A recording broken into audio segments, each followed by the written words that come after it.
Ever feel like the math powering machine learning is this impenetrable fortress? Yeah, you're definitely not alone if you do. But what if I told you we could actually snag some seriously powerful mathematical tools? The kind that are absolutely crucial for understanding things like neural networks and digging deep into data without needing to, like, lock ourselves away in an ivory tower of equations. That's pretty much the core idea behind what we call a deep dive. We take this often dense material and really work to extract the fundamental knowledge, those aha moments, that can give you a genuine advantage in grasping complex subjects. And today, our mission is super clear. We're diving headfirst into the fundamental concepts of linear algebra and analytic geometry, really, the bedrock, upon which so much of machine learning is built.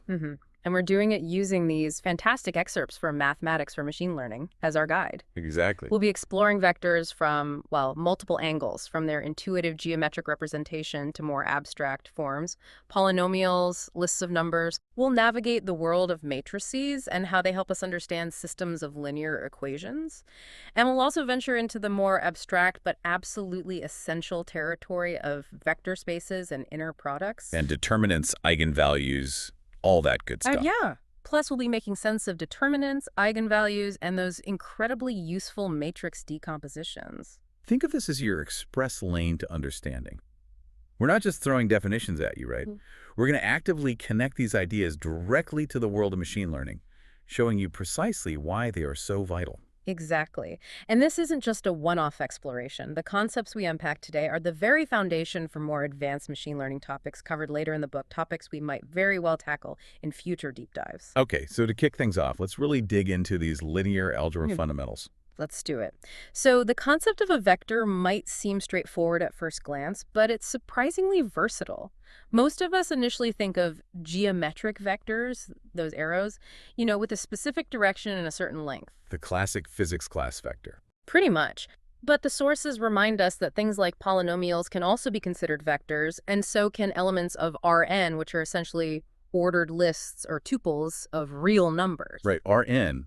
Like if you have a data point with, say, 3 features, maybe height, weight, age, that's a vector in R3. Yeah. 170, 75, 30 or something. Precisely. Think of a data set where each data point has multiple features. That's a vector in Rn. And we can do fundamental things with these vectors, like add 2 data points together, feature by feature. Like combining info from 2 people. Or multiply a vector by a scalar, say to double all the measurements. It's almost like a fundamental building block for manipulating data. Yeah, makes sense. Exactly. And these operations in Rn vector addition and scalar multiplication are absolutely fundamental. They allow us to combine and scale our data in meaningful ways. Okay. The source makes a good point, though. When you're translating this into code, like with array operations in Python or whatever, it's worth just double-checking if those operations are truly performing the vector operations exactly as mathematically defined. Sometimes there can be small but significant differences in how libraries handle these things. Good call. So we've got these versatile vectors. Now, how do they help us with something that often felt like a headache back in school? Systems of linear equations. Oh, yes. Well, a system of linear equations, like the general form AX6EVB that the sources mentioned. The classic AX-B. That's the one. It's essentially a set of equations where you have unknown variables represented by the vector x, and the goal is to find a set of values for those variables that makes all the equations true at the same time. Okay. The matrix A neatly organizes the coefficients of the variables in each equation, and the vector B contains the constant values on the right-hand side of each equation. Think of trying to solve for multiple unknown parameters in a model based on several constraints or observations. Okay, so it's like a multi-part puzzle where each equation gives us a relationship between the unknowns, the x's, and we're trying to find the specific values in the x vector that satisfy all those relationships. And sometimes there isn't just one single answer, right? Yeah. The source talks about particular and general solutions. Precisely. A particular solution is just one specific set of values for x that works for the system. Just one example. Got it.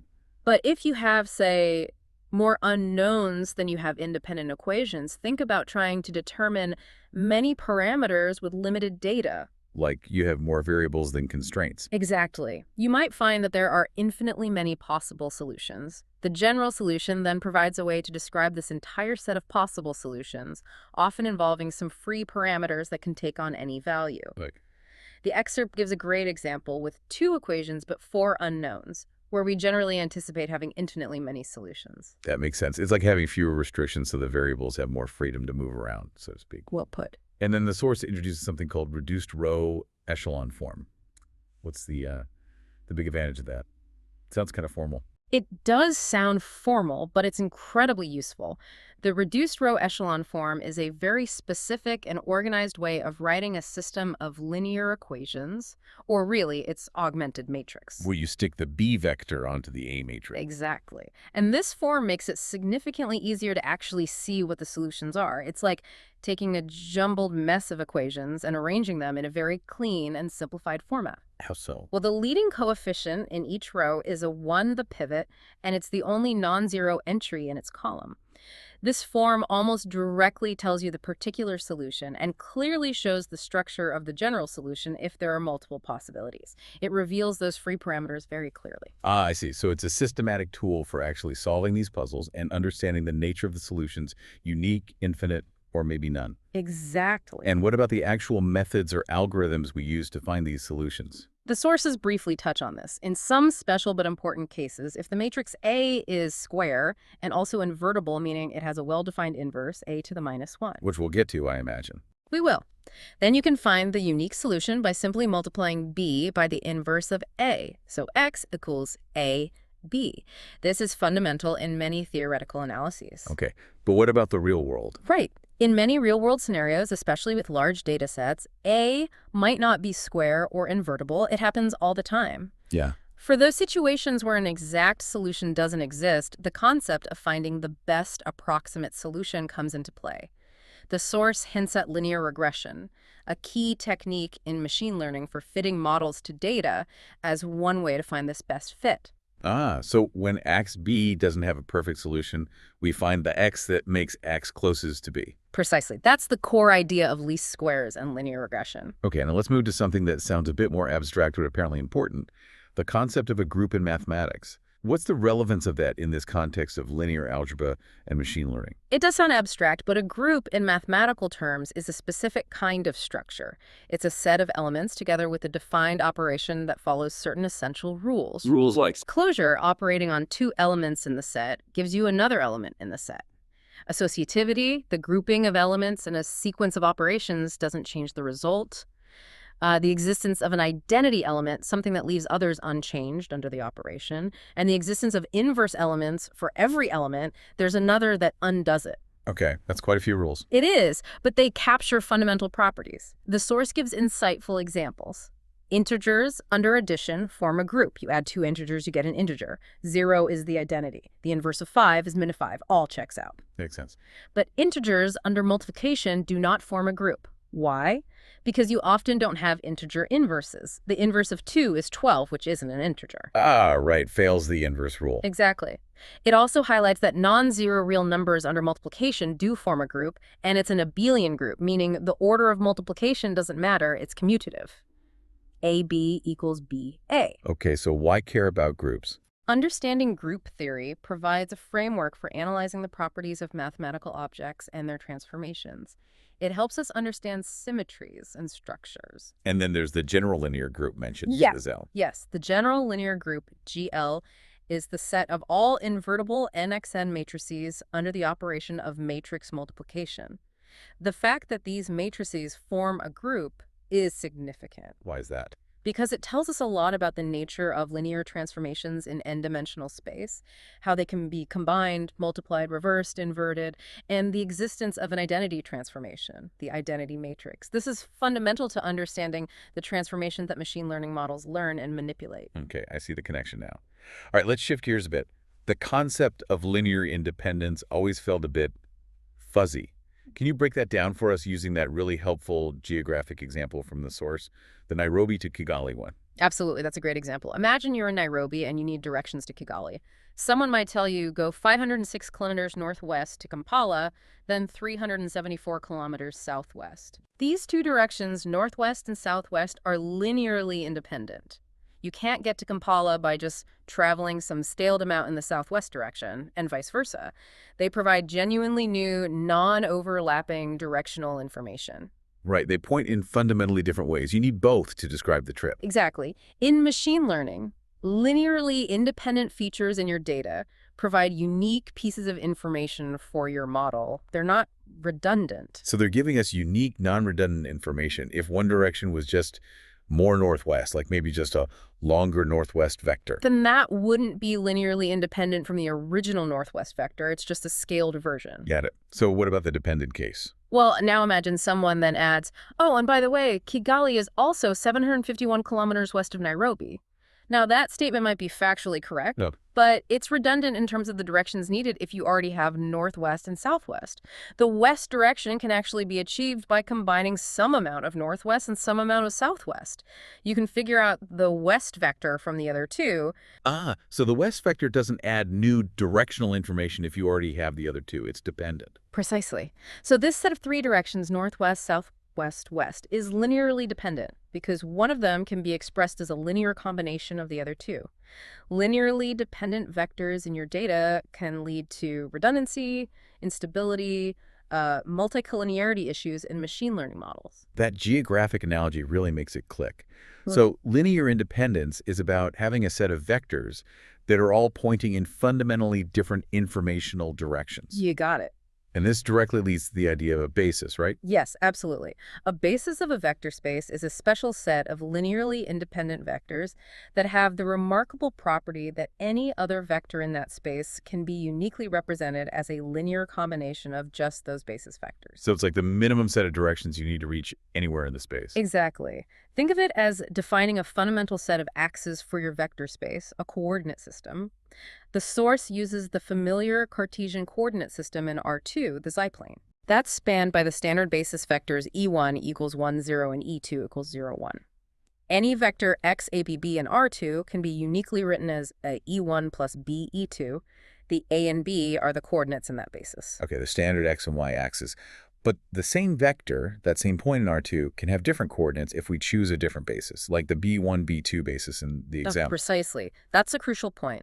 The source illustrates that the same vector x might have coordinates 2, 2 with respect to the standard basis, meaning 2e1 plus 2e2. Okay. But its representation changes to approximately 1.09, 0.72 if we use a different basis, b1, b2.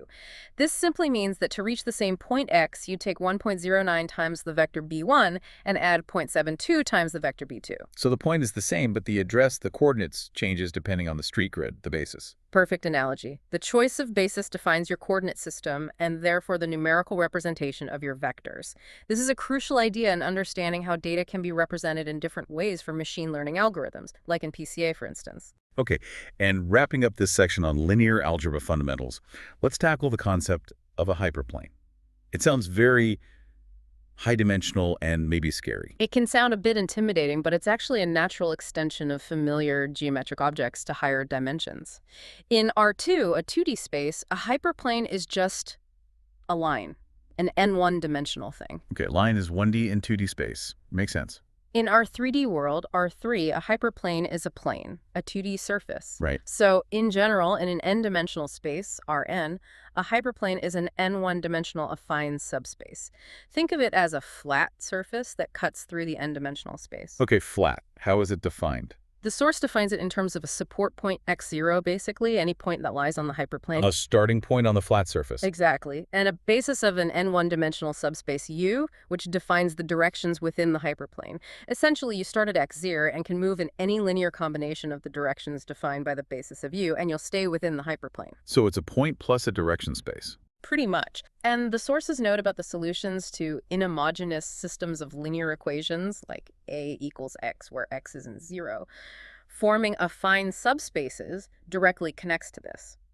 The set of solutions often forms these hyperplane-like structures in the solution space. Okay. So the solution set isn't just a point, it's a line or a plane or a hyperplane. Often, yes, if there are infinite solutions. Okay, that gives us a really solid grounding in the fundamentals of linear algebra. Now let's transition into the world of analytic geometry and explore how the concept of inner products brings the familiar ideas of geometry like lengths, distances, and angles into this algebraic framework. Yeah, this is where things get really interesting as we start to see the more visual side of the math. Absolutely. While linear algebra provides us with the abstract tools to work with vectors and vector spaces, Analytic geometry builds upon this by adding the crucial concepts of length, distance, and angles. And the key that unlocks this geometric intuition within a vector space is the inner product. The inner product. There you go. Okay. What is that fundamentally? Yeah. It's a way to define a notion of how much two vectors align or point in similar directions, and also to assign a length or magnitude to a single vector. It equips the vector space with geometry.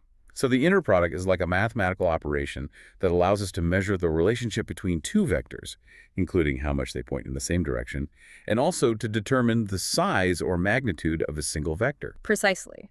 The source explains that the inner product of two vectors x and y, often denoted as sex, oi. Angle brackets. Yeah, those angle brackets. It's a generalization of the familiar dot product from physics or basic calculus. It can be calculated using a matrix A and the coordinate representations of x and y with respect to some basis B. Wait, a matrix A? How does that fit in? The specific relationship given is x is x, and A, where x and E are the coordinate vectors of x and y and the basis B.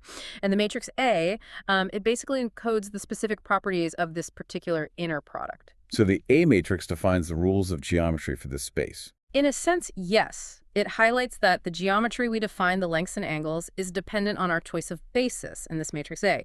If A is the identity matrix and we're using the standard basis, we just get the regular dot product. Okay. And the symmetry of the inner product, the fact that XA equals AXA, implies that this matrix A has to be symmetric. And it's this inner product that then allows us to formally define the lengths or norm of a vector, like how long it is. Yes, exactly.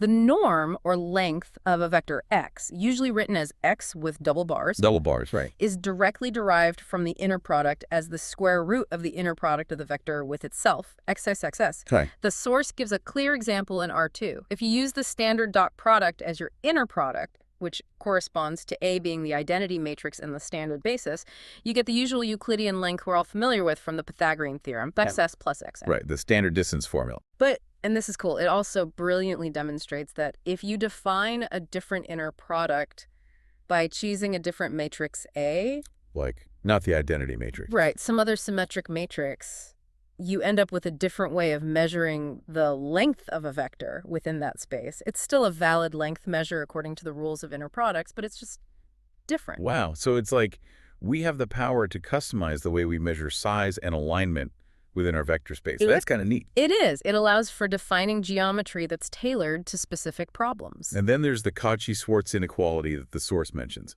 What's the big deal about that? Sounds important. It's fundamental. The Cauchy-Schwarz inequality, which states that the absolute value of the inner product is less than or equal to the product of the norms. Sus-docs. Okay, what does that mean? Essentially, it puts a firm upper limit on how large the inner product of two vectors can be relative to their individual lengths. It basically says the alignment can't be stronger than the vectors themselves.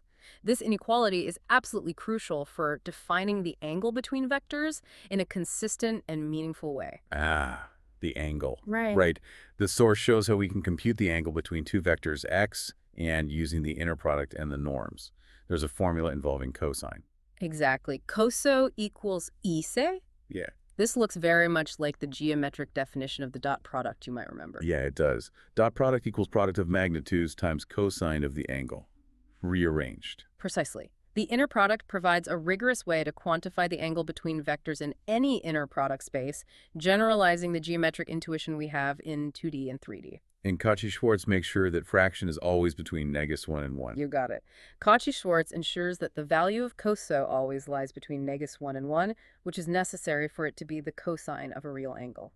And if the inner product x u happens to be 0, Then coso is 0. which means the angle O is 90 degrees, or 2 radians, the vectors are orthogonal. Orthogonal meaning perpendicular in geometric terms. Yeah. And the source also mentions orthogonal complements. What are those all about? Sounds like the opposite space. Kind of. If you have a subspace U within a larger vector space, V, its orthogonal complement, denoted U-perp, U-perp, okay. is a very special set. It consists of all the vectors in the big space V that are orthogonal. Their inner product is 0 to every single vector back in the original subspace U. So it's everything that's perpendicular to everything in U. Exactly. The source highlights that orthogonal complements are particularly useful for describing hyperplanes in n-dimensional vector and affine spaces. They provide a way to define a hyperplane by specifying the direction that is perpendicular to it, the normal vector. Ah, okay. So they give us a way to define these flat surfaces, not just by the directions within them, the basis of u, but also by the direction that's completely at right angles to them, the basis of u-perp. That's a neat dual perspective. It's very useful. And finally, in this section, the source briefly touches upon the generalization of inner products to functions. That sounds like a pretty advanced leap from vectors to functions. It does, but the underlying idea is quite elegant.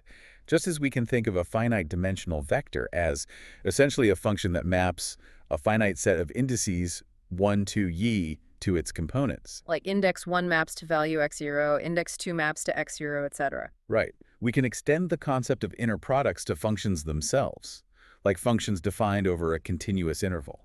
Instead of summing the products of corresponding components, like x0 plus back, the inner product of two functions, say ft and gd, often involves taking the integral of their product over a specific domain, like ft/gdt. Whoa, okay, sums become integrals. Exactly.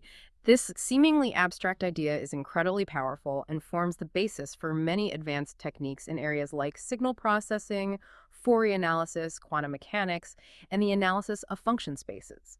It allows us to talk about things like the angle between two signals, or how much one function projects onto another.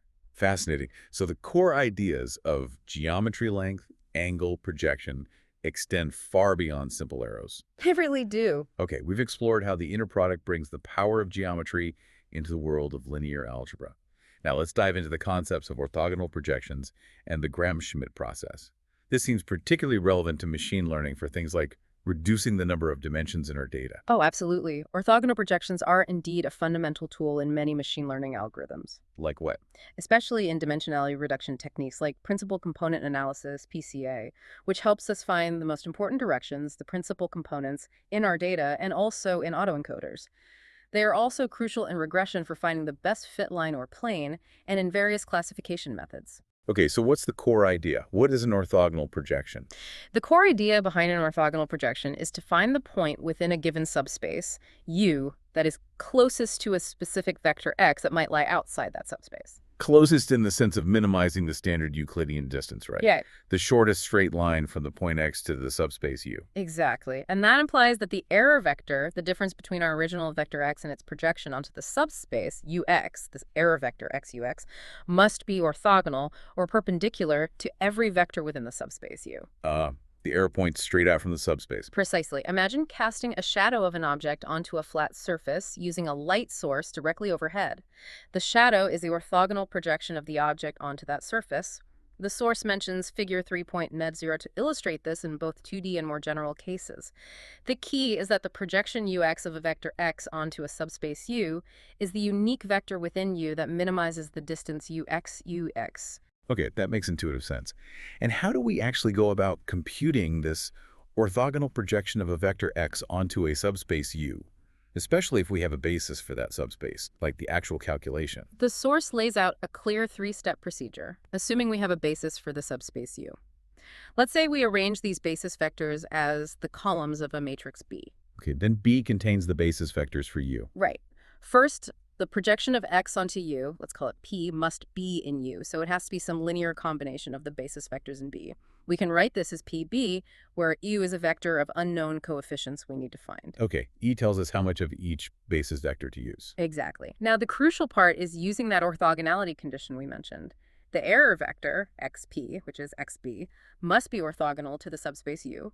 This means it must be orthogonal to all the basis vectors in B. How do we write that mathematically? We can say that the inner product, using the standard dot product here, represented by transpose, of each column of B with the error vector is 0.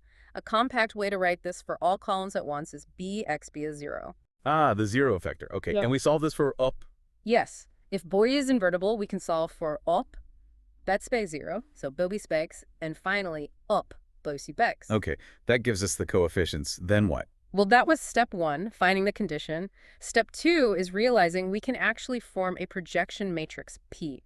Since the projection P is B and we just found up, we can substitute PB, B up, up. Okay. If we group the matrix part, PBB, then the projection is just PBX. Whoa.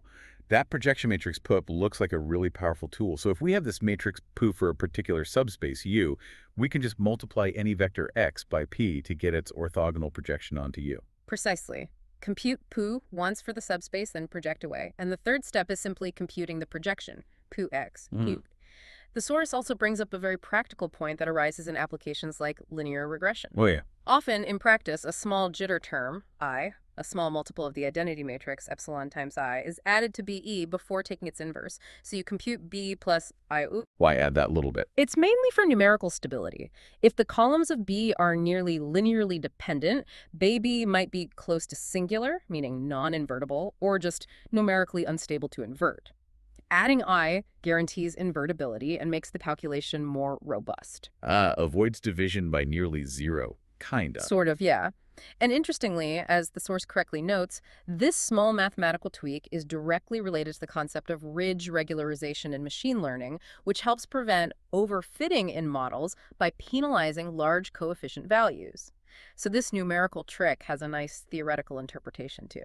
Very cool. So even in the seemingly pure world of mathematical formulas, there are often practical adjustments needed to make things work reliably with real-world data. Absolutely. Theory meets practice. Now, what happens if our initial basis for the subspace isn't orthogonal? The vectors in B aren't perpendicular to each other. That projection formula with base still works, but sometimes we want an orthogonal basis. That's where the Gram-Schmidt orthogonalization process comes into play, right? Exactly.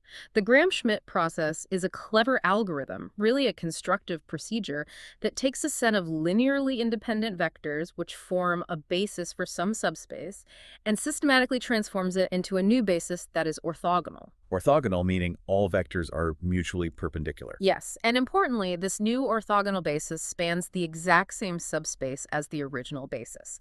You haven't changed the fundamental space, just the way you describe it with basis vectors. Okay, how does it work? The source provides a very clear step-by-step example in R2 with two vectors, B1 and B2, that are not orthogonal. Right, let's walk through that. First, you just take the first vector from your original basis, say B1, and declare that to be the first vector in your new orthogonal basis. Let's call it U1. So U1 equals B1. Easy start. Okay, first one's free. Pretty much. Then you take the second vector from your original basis, B2. Now, B2 probably isn't orthogonal to U1, which is B1. So you need to remove the part of B2 that lies in the direction of U1. How do you do that? You calculate the orthogonal projection of B2 onto the subspace spanned by U1, which is just the line along U1. The formula for projecting B2 onto U1 is ALI B1U1 air U1. Okay, that's the shadow B2 onto U1. Exactly. You then subtract this projection from the original B2. The result, let's call it U2, is guaranteed to be orthogonal to U1. So U2 equals B2, projection of B2 onto U1. You subtract off the component that was parallel to U1, leaving only the perpendicular part. Precisely. And that remaining part is U2. Now, U1, U2 is an orthogonal basis for the same subspace spanned by B1B. And if you had more vectors, like B3, you'd continue iteratively. For B3, you would subtract off its projection onto U1 and its projection onto U2. The remainder, U3, would be orthogonal to both U1 and U2. You keep subtracting the projections onto all the orthogonal vectors you've already found. Okay, that makes sense. Clean it up step by step. Exactly. The result is an orthogonal basis U1, U2, UK that spans the same subspace as the original B1, B2, BK, and you can even go one step further and normalize these orthogonal vectors. Make them length 1. Yep. Divide each OI by its length OI. Then you get an orthonormal basis, where all the basis vectors are orthogonal to each other and have a length of 1. That's often very convenient for calculations. Makes matrices like B become the identity matrix if B has orthonormal columns. That sounds like a really useful technique for creating well-behaved and easier to work with bases for our vector spaces. And the source also briefly mentions projection onto affine spaces. How does it differ from the orthogonal projections we've been discussing onto subspaces? Good question. Remember, a vector subspace must contain the zero vector. An affine space is like a vector subspace that has been shifted or translated away from the origin by some fixed vector x0. So it doesn't necessarily contain the zero vector. Think of a plane in 3D that doesn't pass through the origin. Okay, like a subspace slid somewhere else. Exactly. Projecting onto an affine space requires a slight modification of the process. The source illustrates a three-step approach in figure 3.33. First, you essentially undo the shift. Pick a point x0 that lies on the affine space, called the support point, and subtract it from your target vector x. This gives you x0. So you shift the target vector relative to the affine space's origin. Right. You also effectively shift the affine space itself so that it now passes through the origin, making it a standard vector subspace U, called the direction space. Then, step 2, you perform the familiar orthogonal projection of the shifted vector onto this direction space U. Let's call the result P. Okay, project the shifted vector onto the shifted space, which is now a subspace. Exactly. Finally, step 3, to get the projection back into the original affine space, you simply translate the result P back by adding x0 to it. The final projection is P plus space 0. So it's like temporarily moving our coordinate system so that the affine space becomes a subspace, doing the regular orthogonal projection there, and then moving the coordinate system back. That makes sense. That's a great way to think about it. Okay, now let's rotate our perspective a bit literally. Let's talk about rotations in the context of linear algebra. How are they represented? Rotations in vector spaces are linear transformations, meaning they can be represented by matrices. And they have the key property of preserving the length of vectors and the angles between them. They're rigid transformations. Okay. In 2 dimensions, a rotation by an angle around the origin can be beautifully represented by a specific 2x2 rotation matrix, as shown in equation 3.76.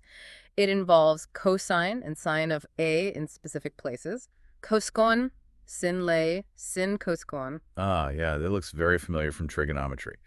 Applying this matrix to a vector effectively rotates that vector by the angle counterclockwise. Exactly. And the source mentions how this idea generalizes to n dimensions. How does that work? Is there just one big matrix? Yes. In n dimensions, a rotation can be represented by an nxn rotation matrix. These higher dimensional rotation matrices share important properties with their 2D counterparts. First, they are orthogonal matrices. Orthogonal matrix, meaning its transpose is equal to its inverse, AOA.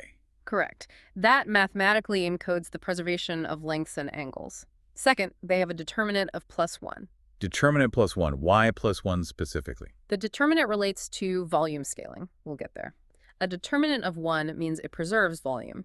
A determinant of -1 would correspond to a reflection plus possibly a rotation, an improper rotation, which flips the orientation. So the +1 signifies that they represent a proper rotation without any reflection, preserving orientation. Okay, orthogonal and determinant +1. Got it. And what are some other key properties of these rotation matrices that are worth keeping in mind? Well, the source highlights several important ones. As we've already mentioned, rotations preserve distances between any 2 points. They also preserve the angles between any 2 vectors. The inner product AA text AX equals West, I say. Makes sense. Rigid motion. However, a crucial property to remember, especially when working in 3 or more dimensions, is that rotations are generally not commutative. Meaning the order matters. Rotating A then B is different from B then A. Exactly. If you apply rotation A followed by rotation B, you will likely get a different final orientation than if you applied rotation B followed by rotation A. Think about rotating a Rubik's Cube. The order of your moves absolutely matters. Yeah, definitely experienced that frustration. Only in 2 dimensions, where all rotations are essentially around a single axis, the origin perpendicular to the plane, do vector rotations commute.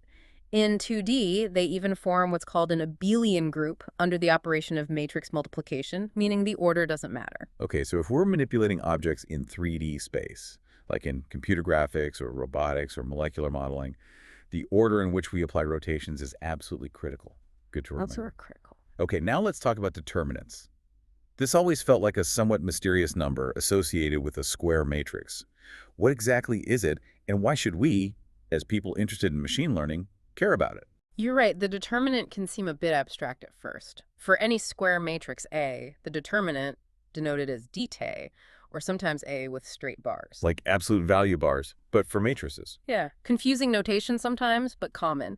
It's a function that takes the matrix as input and produces a single real number as output. Now, why care? One of its most fundamental uses, and the one the source points out right away, is to determine whether a square matrix is invertible. Ah, okay. A square matrix A has an inverse if and only if its determinant is non-zero, DTA0. Simple as that. Non-zero means invertible, 0 means not invertible. Exactly. This is absolutely crucial in solving linear systems of equations uniquely using that AA method we talked about. If DTA equals 0, the matrix is singular, non-invertible. So it's like a binary switch. If the determinant is 0, the matrix can't be inverted, which often means the corresponding system of equations AXBB either has no solution or infinitely many solutions. If it's non-zero, we're in good shape for finding a unique solution, x equals AIB. And the source conveniently gives us the formula for calculating the determinant and the inverse specifically for a 2x2 matrix. Yes, for a 2x2 matrix A equals A, B, C, D, the determinant is calculated simply as add BC. The cross product difference. Right. And if add BC is not 0, then the inverse of A can be found using a specific formula involving these elements and dividing by the determinant 1 add BC times DBCA. Okay, handy for 2x2. What about bigger matrices? Calculating determinants for larger matrices gets more involved, Yeah. using cofactor expansion, for instance, but the source notes a very useful property for triangular matrices. Upper or lower triangular? Either. If a matrix is upper triangular, all zeros below the main diagonal, or lower triangular, all zeros above, its determinant is simply the product of the elements on its main diagonal. Oh, that's easy. Just multiply the diagonal entries. Yep. That can greatly simplify determinant calculations if you can get your matrix into triangular form, which methods like Gaussian elimination do. That sounds like a very handy shortcut. But the source also hints at a more geometric interpretation of what the determinant actually represents. It's not just about invertibility. That's right. And this is often more intuitive. The determinant of a matrix has a beautiful geometric meaning. It represents the signed volume of the parallelepiped formed by the columns of the matrix when viewed as vectors starting from the origin. Parallelepiped, like a skewed box. Exactly. In 2 dimensions, this corresponds to the sign area of the parallelogram spanned by the 2 column vectors, as illustrated in figure 4.2. Okay, area in 2D, volume in 3D. What does signed mean here? Positive or negative? Yes. The sign tells us about the orientation of the vectors relative to the standard basis. A positive determinant means the transformation preserves the orientation, like a rotation, while a negative determinant means the orientation is flipped, like a reflection. Like looking in a mirror reverses orientation. Exactly. In 3 dimensions, it's the signed volume of the parallelepiped formed by the 3 column vectors, and this concept extends to higher dimensions as well, hypervolume. So the absolute value of the determinant tells us how much the linear transformation represented by the matrix scales the volume or area of space. So if d equals 2, the transformation doubles volumes. Yes. And if the determinant is 0, Then the volume is 0. The transformation squashes the space flat. precisely. It collapses the space into a lower dimension, like projecting 3D space onto a plane or a line, resulting in 0 volume. This is why it's linked to non-invertibility. You can't unsquash something that's been flattened. That makes perfect sense now. The determinant gives us a fundamental measure of how a linear transformation affects the size and orientation of things in our vector space. Okay, now let's move on to the concepts of eigenvalues and eigenvectors. These sound really important and appear all over the place in machine learning, right? Oh, absolutely fundamental. Eigenvalues and eigenvectors are truly central to understanding the underlying behavior, the core action of linear transformations represented by square matrices. Okay, so what are they? Definition time. For a square matrix A, an eigenvector x is a special non-zero vector that, when you multiply it by A, apply the transformation, the result is simply a scaled version of the original vector x. So x is parallel to x. Exactly. The vector x's direction either stays the same or it gets flipped 180 degrees, but it lies along the same line through the origin. The scaling factor, denoted by the Greek letter lambda, is the corresponding eigenvalue. Okay, so the relationship is x. The transformation A just stretches or shrinks the eigenvector x by a factor. Precisely. It's like these eigenvectors are the invariant directions of the transformation, the directions that are preserved, only scaled. And how do we actually find these elusive eigenvalues and eigenvectors x for a given matrix A? The source introduces a key tool for finding the eigenvalues first, the characteristic polynomial. You start with the equation axix, we can rewrite this as axix equals 0 or axix equals 0, where I is the identity matrix. Right, need I to subtract matrices. Then we can factor out x, a by x equals 0. Now, this equation looks like a system of linear equations for x.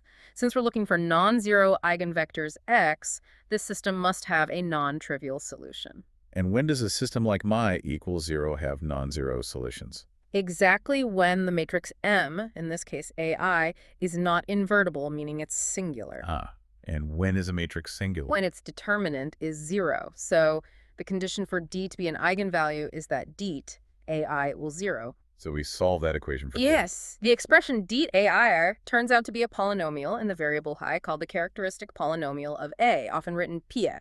The roots of this polynomial A equals 0. The values that satisfy the equation are precisely the eigenvalues of the matrix A. Okay, so find the polynomial, find its roots, those are the eigenvalues. Then what about the eigenvectors? Once you've found an eigenvalue, you then need to go back and plug that specific value of O into the equation, AIX equals 0. Then you solve this system of linear equations for the vector x. Find the x's that make it 0 for that specific O. Exactly. The non-zero solutions x to the system are the eigenvectors corresponding to that specific eigenvalue O. The set of all solutions, including the 0 vector, forms a subspace called the eigenspace for that eigenvalue. The source provides a very helpful example of computing these for a 2x2 matrix, which really walks us through the steps setting up det AI, which gives a quadratic equation in a way. Right, for a 2x2 matrix, it's always quadratic. Finding its roots, the eigenvalues, and then for each eigenvalue, plugging it back into AIX equals 0 and solving that 2x2 system to find the corresponding eigenvectors. Seems straightforward, if maybe tedious for bigger matrices. We can be, yeah. Numerically finding eigenvalues is a whole field. And the source also mentioned something called the geometric multiplicity of an eigenvalue. What's that? Yes, the geometric multiplicity of an eigenvalue is simply the number of linearly independent eigenvectors that are associated with that particular eigenvalue. It tells you the dimension of the eigenspace for that hole. So how many independent directions are just scaled by that factor? Exactly. It could be 1, or sometimes it can be more if the eigenvalue is repeated in a certain way. The source also provides a fascinating real-world example mentioning the eigenspectrum, the set of eigenvalues, of a biological neural network, showing how analyzing eigenvalues can provide insights into the structure, stability, and dynamics of such complex systems. That's a great illustration of how these seemingly abstract mathematical ideas can have concrete applications in understanding complex real-world phenomena. Very cool. Definitely.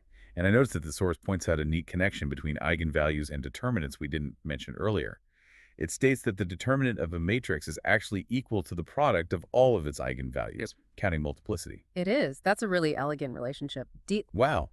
And there's a connection to the trace too, right? The sum of diagonal elements. Yes, the trace of A, sum of diagonal elements, is equal to the sum of the eigenvalues. TRA equals A plus un. These are useful checks. Cool properties. Yeah. And the geometric interpretation of eigenvalues. It reinforces our earlier understanding. Eigenvalues represent the scaling factors of the transformation along the specific directions of the eigenvectors. If an eigenvalue is greater than 1 in magnitude, the vector in that direction is stretched. Okay. If its magnitude is between 0 and 1, it's compressed. If O is negative, the vector is also flipped 180 degrees in direction. Figure 4.6 in the source visually demonstrates the scaling effect along the eigenvectors for a 2D transformation. Okay, we've got a handle on eigenvalues and eigenvectors, the special directions and scaling factors of a matrix transformation. Now let's talk about matrix decompositions. This sounds like taking a matrix apart into a product of simpler, often special types of matrices. Why is this a useful thing to do? Matrix decompositions are incredibly powerful tools in machine learning and linear algebra for a wide variety of tasks. They're like factoring a number, but for matrices. By breaking down a matrix A into a product other matrices, say A equals BCD, where BCD have specific nice properties, like being diagonal, orthogonal, triangular. Okay. We can often simplify complex calculations, like solving XB or finding AO, gain deep insights into the structure of the matrix and the data it represents, reveal hidden patterns, reduce dimensionality, and develop efficient algorithms. So it's about revealing structure and simplifying things. What are the main ones we should know? The source introduces 3 key matrix decompositions that are absolutely fundamental in machine learning: the Cholesky decomposition, the eigen decomposition, and the singular value decomposition, SVD. Okay, let's start with the Cholesky decomposition. The source mentions that it applies to symmetric, positive, definite matrices. What are those again, quickly? Symmetric means A equals A. Positive definite essentially means that for any non-zero vector x, the quadratic form psi x is always positive. Think of it as a matrix version of a positive number. Covariance matrices are a prime example. Okay, symmetric positive definite. What does the Cholesky decomposition give us? The Cholesky decomposition states that such a matrix S can be uniquely factored into the product of a lower triangular matrix L and its transpose lay, so SL. Lower triangular L times upper triangular lay. Neat. Why is that useful? Since L is triangular, solving linear systems involving S, like SXB, becomes much more computationally efficient. Instead of solving SXB directly, you solve two much simpler triangular systems. First, LB, using forward substitution, then LANX, using backward substitution. This is way faster than finding S. Efficiency win. Big time. This decomposition is frequently used in optimization algorithms, like solving Newton's method steps, statistical modeling, especially with Gaussian distributions and covariance matrices, and for generating correlated random variables. Think of it as finding a kind of matrix square root L, such that L times its transpose gives you back S. Okay, that makes sense. And then there's the eigen decomposition. We just talked about eigenvalues and eigenvectors. How does that lead to a decomposition? Eigendecomposition is possible for square matrices that have a full set of n linearly independent eigenvectors. These are sometimes called non-defective or diagonalizable matrices. Okay, need enough independent eigenvectors. Yes, it expresses the matrix A as the product A equals PDP, where P is a matrix whose columns are the n linearly independent eigenvectors of A, and D is a diagonal matrix whose diagonal entries are the corresponding eigenvalues, in the same order as the eigenvectors in P. A, P times diagonal times P inverse. What's the intuition? This decomposition is incredibly useful because it essentially shows that the action of A is equivalent to, first, changing basis into the eigenvector basis. That's what PO does. Second, performing a simple scaling along those eigenvector axes. That's what the diagonal matrix D does, scaling by the eigenvalues. And third, changing back to the original basis. That's what P does. So it simplifies the transformation A into just scaling, but in a different coordinate system, the eigenvector basis. Exactly. It diagonalizes the transformation. And if the matrix A happens to be symmetric, Which happens a lot in ML, like with covariance matrices. right, then its eigenvectors corresponding to distinct eigenvalues are guaranteed to be orthogonal. If you choose them carefully and normalize them, the matrix P becomes an orthogonal matrix. Meaning PO is just PIN. Exactly. So for symmetric matrices, the eigendecomposition simplifies beautifully to A PDP. This is also often referred to as diagonalization or spectral decomposition. That seems really powerful, turning a complex matrix, especially a symmetric one, into a simpler diagonal form using its eigenvectors and eigenvalues must make many calculations easier and reveal a lot about the transformation. It absolutely does. It's fundamental to techniques like PCA. And now let's talk about the singular value decomposition, or SVD. The source points out that this is even more general and works for non-square matrices as well. That sounds particularly useful for real-world data, which often isn't neatly square. Exactly. The SVD is a truly remarkable and versatile matrix decomposition. It's like the Swiss Army knife of matrix factorizations because it exists for any MXN matrix A, regardless of whether it's square, invertible, symmetric, anything. Any matrix at all. Wow. What does it decompose A into? It decomposes A into the product of three matrices. A equals UV. U sigma V transpose. Okay, what are they? U is an MXM orthogonal matrix. Its columns are called the left singular vectors, and they form an orthonormal basis for the column space of A and its orthogonal complement. Okay, U is orthogonal, MXM. V is an NXN orthogonal matrix. Its columns are the right singular vectors, forming an orthonormal basis for the row space of A and its orthogonal complement. V appears in the formula. V is orthogonal, NXN, and sigma. Sigma is an MXN matrix that is diagonal in a sense. It has the same dimensions as A, but its only non-zero entries are on the main diagonal.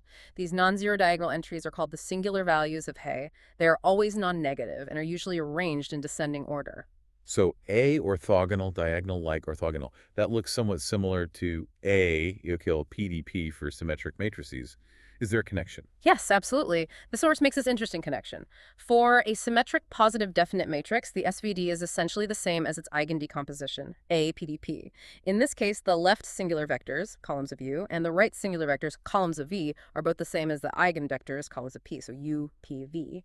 And the singular values in A are the same as the eigenvalues in D, which are guaranteed to be non-negative for a positive definite matrix. Okay. So SVD generalizes the eigendecomposition of symmetric matrices. Very neat. And the source even provides a compelling example of how SVD can be used in movie rating prediction.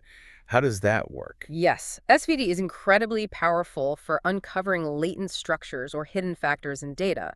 Imagine you have a big matrix where rows are users and columns are movies, and the entries are the ratings, or maybe missing if they haven't The rated. Netflix prize kind of data? Exactly. The SVD can decompose this user movie matrix A oiled U. You can interpret the columns of U, left singular vectors, as representing latent user profiles or archetypes based on their rating patterns. The columns of V, right singular vectors, appearing as rows in Vang, can be interpreted as representing latent movie profiles or genres based on how they are rated. Okay. User types and movie types. What about sigma? The singular values in mana tell you the strength or importance of each of these corresponding latent factors, each linking a user profile type with a movie profile type. Often, only a few singular values are large while the rest are small. Implying only a few main patterns matter. Exactly. By using only the largest k singular values and their corresponding singular vectors from U and V, you can construct a low-rank approximation of the original rating matrix, A ukafka. This approximation captures the most significant patterns in the data and can be used to predict missing ratings to recommend movies a user might like based on the learned latent profiles. That's a fantastic and very tangible illustration of the power of SVD in a real-world application, uncovering hidden structure and making predictions. Though, as you said, it assumes certain linear relationships in the ratings. Right, it's a linear factorization model, but often very effective. Now, the source concludes this chapter with a matrix phylogeny. That sounds really intriguing, like a family tree for matrices. What's the idea there? It is. Figure 4.13 is like a visual roadmap, a taxonomy of matrices. It summarizes the relationships between different types of matrices we've discussed, like symmetric, orthogonal, invertible, positive, definite, etc., showing which are subsets of others. And importantly, it maps these types to the various matrix decompositions that apply to them. It elegantly highlights that SVD is the most broadly applicable decomposition, working even for non-square matrices at the top. The determinant is a property specific to square matrices that tells us about invertibility. Eigendecomposition applies to non-defective square matrices, those with a full set of linearly independent eigenvectors, which is a subset. It's a really helpful way to see how all these different concepts and tools fit together within the landscape of linear algebra. Kind of puts everything in its place. Exactly. And the source even goes on to list several important machine learning algorithms that heavily rely on these matrix decompositions and the idea of low-rank approximations. Like what? Principal component analysis, PCA for dimensionality reduction, is essentially based on the eigendecomposition, or SVD, of the covariance matrix. Others mentioned are locally linear embedding, LLE, and Laplacian eigenmaps for manifold learning, finding lower dimensional structure in complex data, and spectral clustering. Wow, so these decompositions are really the engine behind many advanced techniques. Absolutely. The source really emphasizes the broad applicability of SVD, especially for tasks like data compression, by keeping only the top singular values, data preprocessing, noise reduction, and even extending these factorization ideas to higher-order data structures like tensors using techniques like the Tucker decomposition. Okay, we've navigated through the foundational concepts of linear algebra and its intimate connection to geometry, plus these powerful matrix decompositions. Now, let's move into the realm of vector calculus and see why understanding functions of multiple variables, and especially their derivatives, is so critical for machine learning. Right, because ultimately machine learning is often about optimizing functions, minimizing error functions, or maximizing likelihood functions. Vector calculus gives us the tools for that optimization. Okay, let's dive in. So, vector calculus provides us with the essential tools to analyze functions that take multiple variables as input, usually represented as a vector, and produce one or more outputs. This is exactly what machine learning models do. Take input data, a vector, process it through some function, the model, and produce an output, a prediction, a classification, etc. Makes sense. The source begins by defining functions FRDR, where you have a d-dimensional input vector x and a single scalar output. It uses the familiar dot product, fx, ox, for some fixed vector w as a concrete example. Okay, input vector, scalar output, like predicting a house price scalar from house features, vector. Exactly. And as the source correctly points out, a primary motivation for studying vector calculus in the context of machine learning is the absolute need to be able to compute Gradients. Gradients. We keep hearing that word. What are they intuitively again? The gradient of a scalar valued function fx at a particular input point x tells you the direction of the steepest ascent of the function at that point. It's a vector pointing uphill most sharply. Okay. Direction of fastest increase. And its magnitude tells you how steep it is in that direction. Precisely. That's obviously crucial for optimization algorithms like gradient descent. Right, which we briefly touched upon earlier as a way to find the minimum of a function, like a loss function in machine learning, by iteratively taking steps in the opposite direction of the gradient going downhill. Exactly. To go downhill most effectively, you move in the direction of the negative gradient. And the source reminds us of the chain rule from single variable calculus. The derivative of fgx is fgx. That's the one. And then it extends this fundamental rule to the more complex world of multivariate functions, where inputs and outputs can be vectors. How does the chain rule work with vectors? For a composite function, hx equals gfx, where x might be a vector and f and g might be vector-valued functions too, the chain rule provides a way to calculate the derivative of the overall function h with respect to x in terms of the derivatives of the inner functions f and g. And what are these derivatives in the multivariate setting? They are captured by the Jacobian matrix. For a function f that maps Rn to Rm, its Jacobian JF is an MXN matrix containing all the first-order partial derivatives. The entry in row I, column J, is Eurify ISJ, how the ith output component changes with respect to the JD input component. So the Jacobian tells us how each component of the output changes with respect to each component of the input, all packed into one matrix. Exactly. It captures the local linear approximation of the function's behavior. Okay, so if we have a complex machine learning model that's built up by combining simpler functions like layers in a neural network, each layer being a function, the chain rule, as extended to multiple variables using these Jacobians, gives us the mathematical machinery to figure out how the overall output of the model changes in response to small changes in its many input parameters or earlier inputs. Precisely. The chain rule in the multivariate case becomes matrix multiplication of the Jacobians. JH equals JGJF, evaluated at the right points, of course. Matrix multiplication, again, it's everywhere. It really is. It elegantly combines the rates of change through the layers. And the source then goes on to formally define partial differentiation and the gradient of a scalar valued function, FRDR. Yes. A partial derivative, like FAR, measures the rate of change of the function f with respect to just one of its input variables, xafx, while holding all the other input variables, xar, constant. Like slicing through the function's graph parallel to one axis and finding the slope. Good visual. The gradient of a scalar-valued function, fx, often written f, nabla f, is then defined as a vector whose components are all the partial derivatives of f with respect to each of its input variables, f, x, a, or xd. Okay, a vector of partial derivatives. But wait, the source says the gradient is a row vector. I usually think of it as a column vector. This is a common point of confusion due to different conventions. The source here defines the gradient as a 1xd row vector. Why? Because this makes it consistent with the definition of the Jacobian for a function f, rd, ra, scalar output. The Jacobian is always xn, so where it's 1xd. So the gradient is the Jacobian for a scalar-valued function, and Jacobians are naturally row vectors times columns. Well, the Jacobian matrix itself is rows corresponding to outputs, columns to inputs. For f, rd, r1, the Jacobian is a 1xd matrix, which is a row vector. Defining the gradient this way makes the multivariate chain rule work out beautifully as matrix multiplication of Jacobians, as mentioned. Some fields use the column vector convention for the gradient, but this row vector definition is common in ML contexts focused on Jacobians. Okay, good to know the convention matters. The key is it contains all the partial derivatives. Right. That's a neat connection. The tools of linear algebra, matrix multiplication, seamlessly integrate with the concepts of multivariate calculus, chain rule via Jacobians. And the source also connects the determinant of the Jacobian matrix, if it's square, to the scaling factor of area, or volume in higher dimensions, under a transformation of variables. Yes, that's a fascinating bridge. If you have a transformation from, say, UV coordinates to XY coordinates given by XUV and UV, then the Jacobian matrix J relates infinitesimal changes, dx, daj, dva. The absolute value of the determinant of j ddj tells you how much an infinitesimal area element dA ddv in the UV space gets stretched or shrunk into an area element dxi in the xy space. dj is the local area scaling factor. Wow.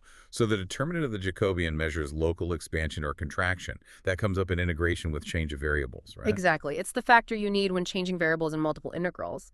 The source then goes on to formally introduce the Jacobian matrix for general vector-valued functions, FRNA-RM, where the output is also a vector. The Jacobian is MXN. Got it. And the source provides a detailed and very helpful example of applying the chain rule with specific functions f and g to compute the derivative dH/dt. It really breaks down how to correctly compute the Jacobian of f with respect to x, the Jacobian of x with respect to t, and multiply them to get the final Jacobian of h with respect to t. Yeah, seeing it worked out step by step is useful. And finally, in this section, it makes a direct link to machine learning by mentioning the gradient of a least squares loss function in a linear model. This is like the bread and butter of basic regression. Pretty much. The least squares loss L equals OXB measures how far the predictions X are from the true values B.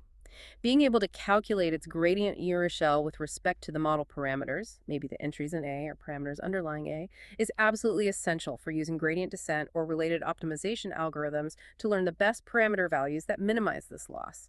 We'll undoubtedly see more about this later. Makes sense. Can't optimize if you don't know which way is down. Exactly. The gradient points the way. Okay, now let's dive into the important concepts of backpropagation and automatic differentiation.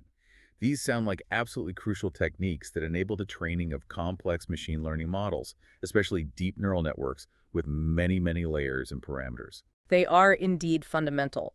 Without efficient ways to compute gradients for these massive, complex functions represented by neural networks, deep learning as we know it wouldn't be feasible. So how does it work? The source effectively illustrates the chain rule in action again, but for a more complex function that involves multiple intermediate variables, like a sequence of calculations. Yes, it shows a computation graph where the output depends on intermediate results, which in turn depend on earlier results, ultimately going back to the input variables or parameters. You can clearly see how the derivative of the final output with respect to an initial input variable is calculated as a product of partial derivatives along the chain of computations connecting them, and so on for longer chains. Right, multiplying the derivatives at each step along the path. And backpropagation is then presented not as some magical black box, but as a highly efficient algorithm for computing all these necessary gradients in complex functions. Exactly, especially in deep neural networks where there can be millions or even billions of parameters, weights, and biases. Naively applying the chain rule for each parameter separately would involve immense redundant calculations. How does backpropagation avoid that redundancy? Backpropagation cleverly optimizes the calculation of gradients by using dynamic programming. It performs one forward pass through the network, starting from the input, computing and storing the values of all intermediate nodes, activations, up to the final output and the loss. Okay, calculate the output and save intermediate results. Then it performs a backward pass, starting from the final loss. It computes the gradient of the loss with respect to the network's output first. Then, using the chain rule, it works backward, layer by layer, calculating the gradients of the loss with respect to the outputs of the previous layer, then the weights of the current layer, then the inputs to the current layer, and so on. Ah, so it propagates the error gradients backward. Precisely. It efficiently applies the chain rule by propagating gradients backward through the computational graph of the function. Crucially, it reuses the intermediate values computed during the forward pass. This backward propagation avoids recalculating shared intermediate gradients multiple times and makes training very deep networks computationally feasible. So instead of naively recomputing gradients from scratch for every single weight, backpropagation reuses the information computed during the forward pass and the gradients computed for later layers to efficiently calculate all the necessary gradients in one backward sweep. That's a really ingenious optimization. It really is. It's arguably the algorithm that enabled the deep learning revolution. And the source also mentions the broader concept of automatic differentiation. How does that relate to backpropagation? Is it the same thing? Not exactly. Automatic differentiation, often simply called autodiff, is a more general set of computational techniques used to numerically evaluate the derivatives of a function specified as computer code. How does it work? It works by breaking down the computation of any function, no matter how complex, into a sequence of elementary operations, like addition, multiplication, sine, cosine, x cubed log, etc., for which the derivatives are simple and well known. It keeps track of these operations, often in a computational graph. Huh. By then systematically applying the chain rule to this sequence of elementary operations, either in a forward mode or a backward mode, automatic differentiation can compute the exact derivative up to the numerical precision of the computer of the entire function. So backpropagation is a specific mode of automatic differentiation. Exactly. Backpropagation, as we typically use it in neural networks, is essentially the reverse mode of automatic differentiation, specifically tailored and optimized for the layered structure and typical operations found in these networks. There's also a forward mode, which propagates derivatives forward, but reverse mode, backprop, is generally much more efficient when you have many input parameters and relatively few outputs, like a single loss value. Okay. So backpropagation is the specific algorithm we use to efficiently compute gradients in neural networks, and automatic differentiation is the more general set of computational techniques with forward and reverse modes that underpins it and can be applied to arbitrary code. That makes the relationship much clearer. Good summary. Frameworks like TensorFlow and PyTorch heavily rely on automatic differentiation to compute gradients for us. Now, the final topic in this section on vector calculus is the Taylor series.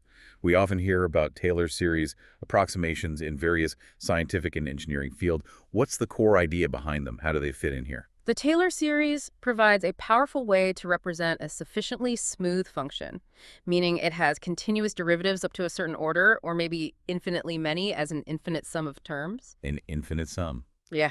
These terms are calculated based on the values of the function and its derivatives, first derivative, second derivative, and so on, evaluated at a single specific point, say x euro. The first term is just x euro.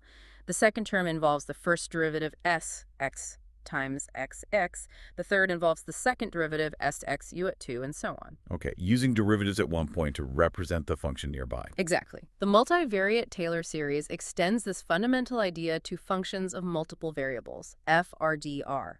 The expansion now involves partial derivatives of various orders, gradients, and Hessian matrices, matrices of second partial derivatives. It's more complicated with multiple variables, I bet. It does, involving terms like the gradient dotted with x zeros and quadratic forms involving the Hessian matrix. But the core idea is the same. Use local derivative information at x euro to build up an approximation of the function fx for x near x euro. And the Taylor polynomial is just a practical, finite order approximation of this infinite Taylor series, right? Because in practice, we can't sum an infinite number of terms. Exactly. We typically truncate the infinite Taylor series after a certain number of terms, say up to the second order terms involving the gradient and Hessian.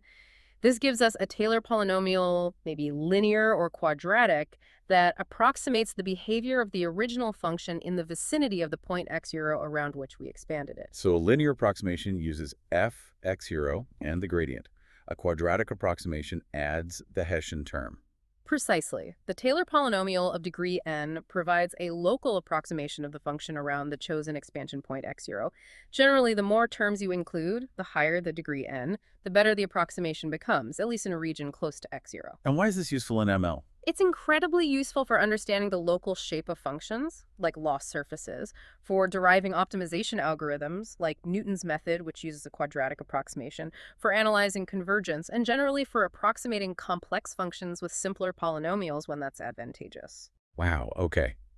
We have covered an immense amount of fundamental territory in this deep dive, really, from the basic building blocks of linear algebra, like vectors and matrices, and their geometric interpretations with inner products, projections, rotations, all the way through to these powerful matrix decompositions like SVD, and then into the core concepts of vector calculus gradients, Jacobians, the chain rule. Leading up to backpropagation, automatic differentiation, and Taylor series approximations. It's truly remarkable to see how deeply interconnected all these mathematical ideas are. And just how absolutely foundational they are to the entire field of machine learning. It's not just abstract math, it's the language the field speaks. Indeed. A solid understanding of these concepts provides a robust bedrock, a solid foundation upon which you can build your knowledge of more advanced topics in machine learning, like understanding how specific algorithms actually work under the hood. Yeah, you begin to truly grasp the underlying mathematical language that precisely describes how these powerful algorithms actually, do what they do. It demystifies things a bit. It really does feel like we've been given a powerful decoder ring for understanding the often opaque world of machine learning. So for you, the listener, as you reflect on this deep dive, maybe consider this.